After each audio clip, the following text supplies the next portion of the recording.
10th class NCERT exercise 8.3 fourth sum का second part. Prove that लिखा हुआ है left hand side cos A whole upon 1 plus sine A plus 1 plus sine A whole upon cos A. 1 plus sine A and cos A are two different terms. 1 plus sine A and cos A are two different terms. तो their LCM क्या आएगा 1 plus sine into cos A. तो इसको हम लिख सकते हैं कोस A into 1 plus sine ए।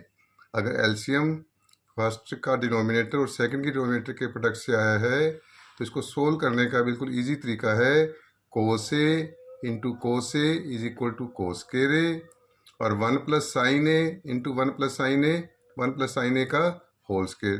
और डिनोमिनेटर का एलसीएम तो अभी बताया क्या आया है cos A into 1 plus sine A. अब 1 प्लस साइन ए का होल स्क्वायर में ये डंटी लग जाएगी using A plus B whole square A square plus B square plus 2ab where A equal to 1 B equal to sine A. तो cos square is same, इसमें ए डंटी लग जाएगी। ए की वैल्यू 1 है और बी की वैल्यू क्या है हमारे पास साइन ए। 1 का स्क्वायर साइन ए का होल स्क्वायर क्या होता है sine square A. 2 into 1 into sine A क्या होता है 2 sine A. Denominator is same. अब नेक्स्ट स्टेप क्या आएगा cos square A plus sine square A short bracket में लिख लेंगे। Cos square A plus sine square short bracket में लिख लेंगे। और 1 का स्क्वायर क्या होता है 1 का स्क्वायर क्या होता है 1 साइन स्क्वायर हम लिख चुके हैं 2 sine A same. Denominator is same. और cos square A plus sine square A क्या होता है 1 cos square A sine square क्या होता है 1 because cos square theta plus sine square theta is equal to 1। Cos square theta sine square theta is equal to 1 same plus 2 sine A same. Denominator is same. 1 plus 1 is equal to 2 sine A. Denominator is same. और 2 plus 2 sine ए में से हम 2 common ले लेंगे। 2 plus 2 sine ए में से हम 2 common लेंगे तो क्या आ जाएगा हमारे पास ब्रैकेट में 2 अपॉन 2 1 और 2 sine A upon 2 sine A. तो 2 बाहर कॉमन तो शॉर्ट ब्रैकेट में क्या आएगा हमारे पास 1 plus sine A. Denominator same.